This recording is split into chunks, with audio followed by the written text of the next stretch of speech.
Hello everyone, welcome back to our channel and hopefully आप बहुत अच्छा कर रहे होंगे अपनी लाइफ में।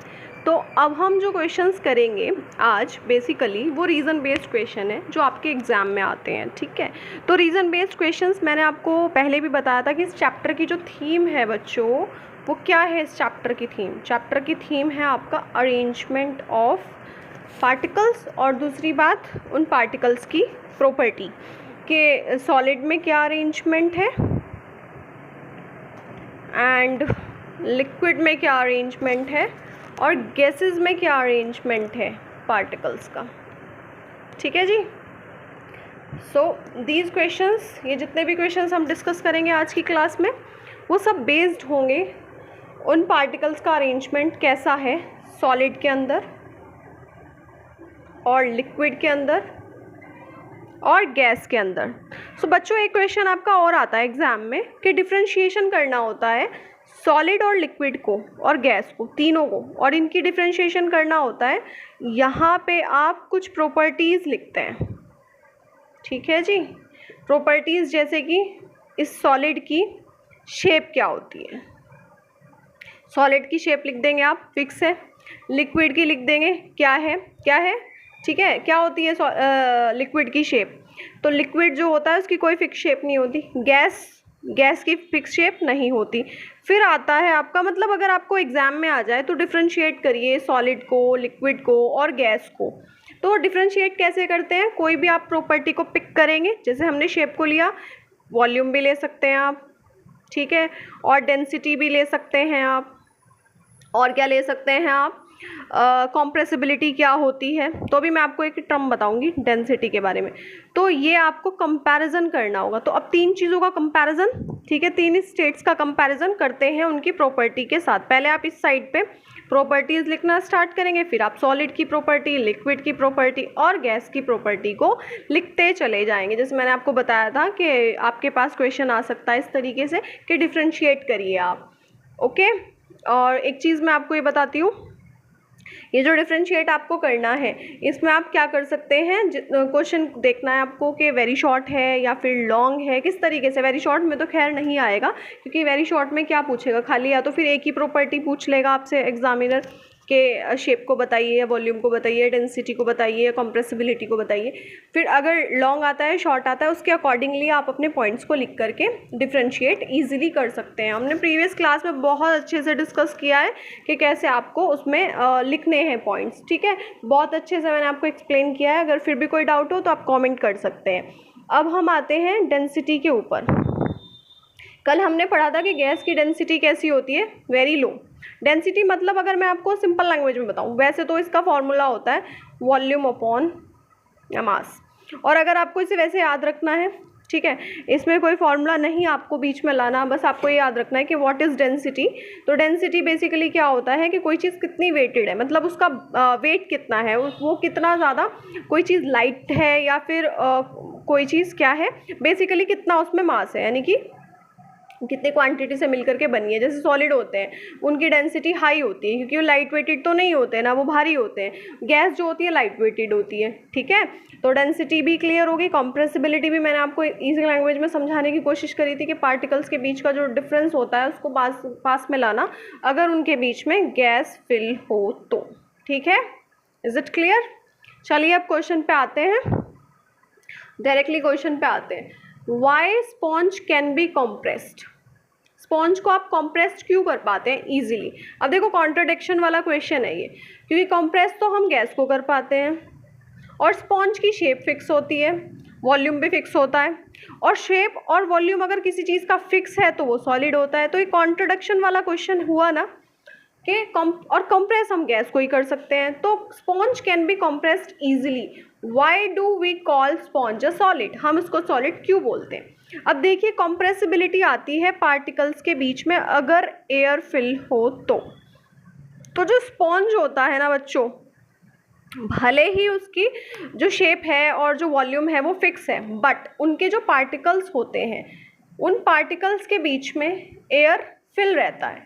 अगर एयर फिल है तो आप उनको पास लाने की कोशिश करेंगे, स्पॉन्ज को कंप्रेस करने की कोशिश करेंगे, तो क्या होगी, उससे एयर जो है, जो इसके बीच में भरी हुई है, वो बाहर निकलनी शुरू होगी, जिससे डिफरेंसेस जो इनके बीच में था पार्टिकल्स के वो कम होना स्टार्ट होगा। जब वो कम होना स्टार्ट होगा तो वी कैन कॉम्प्रेस्ड। हमने बहुत अच्छे से इसको समझा था कि कॉम्प्रेसिबिलिटी क्या है। तो अब इसके आंसर में आपको क्या लिखना है, क्योंकि अभी हमें वीडियो को ज़्यादा लंबा नहीं करना था, तो इसका आंसर देखते हैं क्या है। अ स्पॉन्ज, कि जो स्पॉन्ज होता है वो आपका सॉलिड माना जाता है, लेकिन कॉम्प्रेसिबिलिटी भी है उसकी। क्यों है? क्योंकि उसके बीच में क्या है, छोटे छोटे पोर्स हैं जिनमें क्या भरा हुआ है, जिनमें एयर भरी हुई है। ठीक है, जब हम इसको प्रेस करेंगे तो स्पॉन्ज में क्या होगा, एयर जो है वो आउट होना स्टार्ट हो जाएगी इसके होल से, और जिसकी वजह से ये क्या हो सकता है, हाईली कॉम्प्रेस। अच्छा, अब फिर ये सॉलिड क्यों है? क्योंकि इसका मतलब ये है क्योंकि इसका वॉल्यूम बेटा फिक्स है और इसकी शेप भी कैसी रहती है, फिक्स है। क्लियर? तो हमारा क्वेश्चन इसी तरीके से आते हैं, और भी बहुत सारे रीज़न बेस्ड क्वेश्चन होते हैं, कॉन्ट्रडिक्टेड बेस्ड क्वेश्चन उनको बोल सकते हैं। कॉन्ट्रडिक्शन उनमें होता है कि हमने कोई पॉइंट्स इसमें पढ़ा है, कोई प्रॉपर्टी हमने लिक्विड में पढ़ी है, कोई प्रॉपर्टी हमने गैस में पढ़ी है, बट इसके अलावा कोई प्रॉपर्टी पढ़ने के बाद भी कोई और प्रॉपर्टी किसी और चीज़ के साथ मिलती जुलती होती है। जैसे इस वाले क्वेश्चन में क्या था, वॉल्यूम भी फिक्स था, शेप भी फिक्स थी, बट एक चीज़ कॉन्ट्रडिक्शन में आ गई, कॉम्प्रेसिबिलिटी, और वो किसकी होती है, गैस की होती है, सॉलिड की तो नहीं होती। तो जो कॉन्ट्रडिक्शन बेस्ड क्वेश्चंस होते हैं उनमें आपको ये चेक करना है कि जो पर्टिकुलर चीज़ हो रही है उसके अंदर वो उसका रीज़न क्या है, कौन उसके लिए रिस्पॉन्सिबल है। फिर आपको वही आंसर में, मेन थीम में आपको अपने आंसर में लिख देना है। तो अगर आपसे कोई एग्जामिनर पूछे और आपको सारा याद ना करना पड़े और आप एक लाइन में उसको आंसर करें, तो क्योंकि सिर्फ क्या रीज़न है उसका, क्योंकि उसके बीच में जो पोर्स होते हैं उनके बीच में क्या फिल होती है, एयर फिल होती है, जिसकी वजह से विच इज़ रिस्पॉन्सिबल, वही रिस्पॉन्सिबल है कि सॉलिड जो स्पॉन्ज है उसको क्या बनाने में रिस्पॉन्सिबल है, कॉम्प्रेस बनाने में रिस्पॉन्सिबल है। होपफुली ये क्वेश्चन आपको अच्छे से समझ में आ गया होगा। अभी और रीजन बेस्ड क्वेश्चंस देखते हैं, एक दो रीजन बेस्ड क्वेश्चन और देखते हैं, फिर हम इस चैप्टर को आगे का कंप्लीट करते हैं। क्वेश्चन, तो अब एक सेकंड क्वेश्चन देखते हैं। सेकंड क्वेश्चन क्या है, सेकंड क्वेश्चन में आपको गिवन है why a liquid can not compressed much. आप इसको कॉम्प्रेस्ड क्यों नहीं कर सकते। तो आते हैं बेटा हम अपने स्ट्रक्चर के ऊपर, यहाँ पे दिस इज, मान लीजिए तो चलिए अब सेकंड क्वेश्चन पे बात करते हैं। अब सेकंड क्वेश्चन देखते हैं। सेकंड क्वेश्चन में क्या है कि लिक्विड को आप कॉम्प्रेस्ड नहीं कर सकते ज़्यादा। क्यों नहीं कर सकते, तो समझिए इस बात को। मान लो ये है हमारा सॉलिड का स्ट्रक्चर, बहुत ही पास पास लगे हुए हैं, फोर्स ऑफ अट्रैक्शन ज़्यादा है, वैकेंट स्पेस नहीं है, ये थोड़ा थोड़ा सा दूर हो जाते हैं। चलो, इन्होंने कहा कि हम और थोड़ा थोड़ा सा दूर हो जाते हैं, ज़्यादा स्पेस नहीं लेते। ठीक है, गैस कह रहा है कि मैं यहाँ सारे में फैल जाऊँगा। तो देखिए उसने बोला क्वेश्चन में Y liquid can not compressed much. आप लिक्विड को कॉम्प्रेस्ड क्यों नहीं कर सकते, क्योंकि लिक्विड भाई can not be compressed much. आपको कभी भी कोई क्वेश्चन लिखना हो तो पहले आपको इंट्रोडक्शन लाइन ज़रूर लिखनी होगी, जो भी बात आपको बतानी है। ठीक है, तो a liquid can not compressed, can not be आना चाहिए यहाँ पे, can not be compressed much.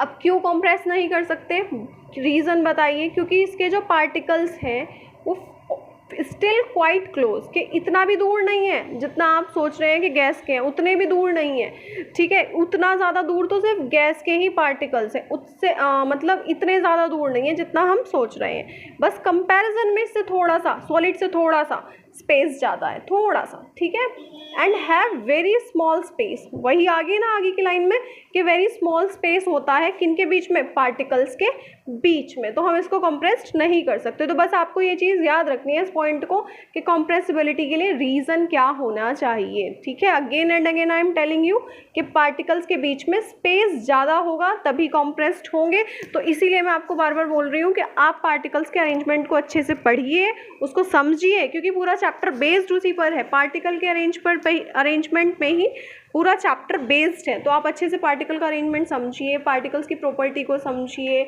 और जो पॉइंट्स मैंने आपको बताए हैं कि आपको वैकेंट स्पेस जानना चाहिए, फोर्स ऑफ अट्रैक्शन जानना चाहिए, वो पॉइंट्स आप अच्छे से स्टडी करिए। इस चैप्टर का मतलब ये समझ लीजिए 50% काम आपका हो जाएगा, क्योंकि अलग अलग टॉपिक्स आते रहेंगे, वो अलग अलग टॉपिक्स भी बेस्ड इसी चैप्टर, इसी पार्टिकल्स के अरेंजमेंट। अब आते हैं एक और नेक्स्ट टॉपिक पे, जो है डिफ्यूज़न। डिफ्यूज़न का मतलब अगर एक लाइन में हम पढ़ें और ये होता क्यों है, पार्टिकल्स में ऐसी कौन सी प्रॉपर्टी है जो कि रिस्पॉन्सिबल है डिफ्यूज़न को कराने में, तो बेटा डिफ्यूज़न। अब आते हैं नेक्स्ट टॉपिक पे, वो है डिफ्यूज़न। डिफ्यूज़न मतलब कि मिक्सिंग, ठीक है, किसका मिक्स, आपस में मिक्स हो जाते हैं सब्सटेंस। और सब्सटेंस मिक्स क्यों हो पा रहे हैं, कैसे हो पा रहे हैं, क्या उसका कारण है? उसका कारण है कि पार्टिकल मूवमेंट में थे, उनमें मोशन था। हमने पढ़ा था ना पार्टिकल की प्रॉपर्टी कि पार्टिकल कंटिन्यूसली मूव भी करते रहते हैं। तो कोई चीज़ किसी के साथ मिक्स कब होगी? फॉर एग्जांपल मान लो आप ये चीज़ समझिए कि आपने क्या लिया, पानी, उस पानी में आपने इंक को ऐड किया। अब इंक के पार्टिकल उठ करके पानी के पार्टिकल के साथ मिक्स हुए। मिक्स क्यों हुए? क्योंकि लिक्विड के अंदर क्या था, थोड़ा बहुत स्पेस था। तो जब स्पेस था, ये मान लीजिए लिक्विड के पार्टिकल है और ये इंक का पार्टिकल है, थोड़ा बहुत स्पेस होने की वजह से ये इसके साथ मिक्स हो गया। अब मैं आपको बताती हूँ गैस की बात, ये तो हमारी लिक्विड की होगी। चलो सॉलिड में बात करें, अगर ये रहा सॉलिड का एक पार्टिकल, ये दूसरा पार्टिकल, इसके बीच में तीसरा, क्योंकि ये तो बहुत ही पास थे तो हमने थोड़ा सा दूर बना दिए, लेकिन ये तो बहुत ही पास थे, ये तो बहुत पास थे ना। तो क्या इनके बीच में कोई तीसरा पार्टिकल इंटरप्ट कर पाएगा इनकी बॉन्डिंग को? नहीं, बहुत कम, मतलब अगर आ भी गया तो बिल्कुल एडजस्ट नहीं हो पाएगा। तो ये है हमारे सॉलिड के पार्टिकल। अब आते हैं गैस की पार्टिकल। गैस के पार्टिकल हैं फ्री, कि हम किसी को भी जगह दे देंगे, हम किसी को भी एंट्री दे देंगे, हमारे बीच में आप एडजस्ट हो सकते हो। तो गैस के पार्टिकल के बीच में एक तो वैकेंट स्पेस है और एक ये अपनी धुन में रहते हैं, कभी इधर कभी उधर, कभी इधर कभी उधर। तो ये अपनी धुन में रहते हैं, तो इसकी वजह से क्या है, इनके बीच का जो मोशन है पार्टिकल्स का वो बहुत हाई होता है।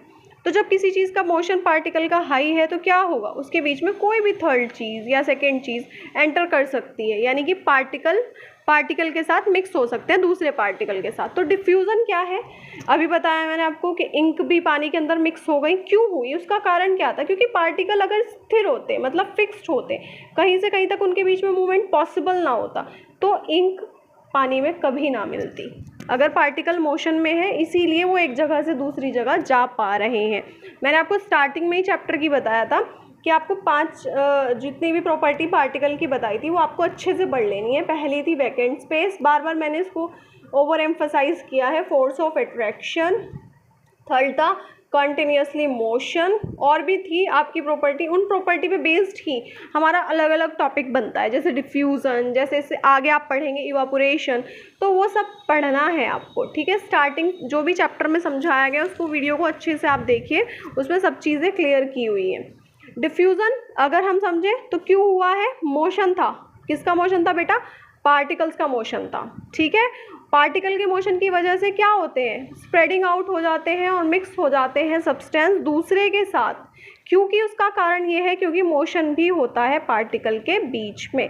अभी मैंने आपको बताया कि गैसेस जो है वो क्या है, अपनी धुन में घूम रहे हैं उसके पार्टिकल, ठीक है। तो बहुत फास्टली क्या करती हैं, मिक्स करती हैं दूसरे सब्सटेंस को अपने अंदर। और स्लोएस्ट किस में होगा, अभी बताया था सॉलिड में क्या है, गुंजाइश ही नहीं है पार्टिकल के बीच में, वैकेंट स्पेस ही नहीं है, मूवमेंट ही नहीं हो सकता। इसको आप ऐसे समझो कि मान लीजिए 2 पार्टिकल्स है, ये सॉलिड का है और ये भी सॉलिड का है, ये इतने फंस करके लगे हुए हैं, इनके बीच में वैकेंट स्पेस है नहीं, फोर्स ऑफ अट्रैक्शन ज़्यादा है, ठीक है, जैसे मैग्नेट 2 मैग्नेट के पास है उस तरीके से समझ लीजिए।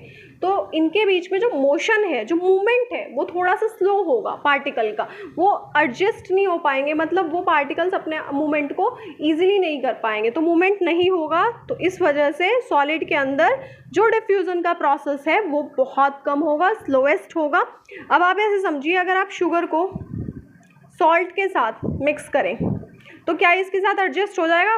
नहीं, ये इसके साथ एडजस्ट नहीं होगा, ठीक है। तो स्लोएस्ट होता है, ऐसा नहीं है कि नहीं होता, क्योंकि हमने वर्ड लिखा EST, मतलब कि थोड़ा बहुत हो सकता है, बट फास्टेस्ट किस में होगा, फास्टेस्ट सिर्फ गैसेस के बीच में ही होगा, क्योंकि जब वैकेंट स्पेस होता है तो पार्टिकल इजीली अपनी मर्जी से जहाँ चाहे वहाँ जा सकते हैं, घूम सकते हैं, फिर सकते हैं और दूसरे पार्टिकल को अपने बीच में स्पेस दे सकते हैं। तो अभी रिपीट करते हैं डिफ्यूज़न। डिफ्यूज़न क्यों होता है, क्यों मिक्स होती हैं दो चीज़ें आपस में, क्योंकि मोशन हो रहा है पार्टिकल में, और मोशन ज़्यादा किस में होगा, जिनके बीच में वैकेंट स्पेस ज़्यादा होगा। वैकेंट स्पेस किस में ज़्यादा था, गैस के अंदर ज़्यादा था। तो आपको ज़्यादा इसको रट्टा मारने की ज़रूरत नहीं है, सिर्फ डिफ्यूज़न में आपको ये समझना है ये होता क्यों है। इसका रीज़न ये है कि मोशन हो रहा है पार्टिकल का, और मिक्सिंग भी क्यों हो रहे हैं, क्योंकि मोशन की वजह से। और मिक्स किस में ज़्यादा होगा, जिसके बीच में वैकेंट स्पेस होगा, जो इजीली मूव कर पाएंगे। कोई चीज़ मान लीजिए आपके क्लासरूम में दो बच्चे बहुत पास पास बैठे हैं, ठीक है, तीसरा बच्चा भी उसके बीच में एडजस्ट हो जाए तो क्या होगा, मूवमेंट थोड़ा स्लो हो जाएगा, स्लोएस्ट हो जाएगा। तो सॉलिड के बीच में ये स्लोएस्ट होगा और गैस के बीच में फास्टेस्ट होता है, फास्टर होता है। होपफुली आपको ये फास्टेस्ट आना चाहिए, यस फास्टेस्ट होता है, ठीक है जी। होपफुली आपको ये टॉपिक अच्छे से समझ में आ गया होगा।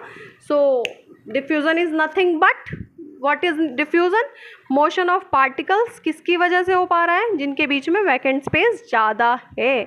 स्प्रेडिंग आउट, मिक्स हो जा रहे हैं, दो सब्सटेंसेस या तीन सब्सटेंसेस आपस में मिक्स हो जा रहे हैं, इसी वजह से डिफ्यूज़न का प्रोसेस हो पाता है ईजीली, ठीक है जी।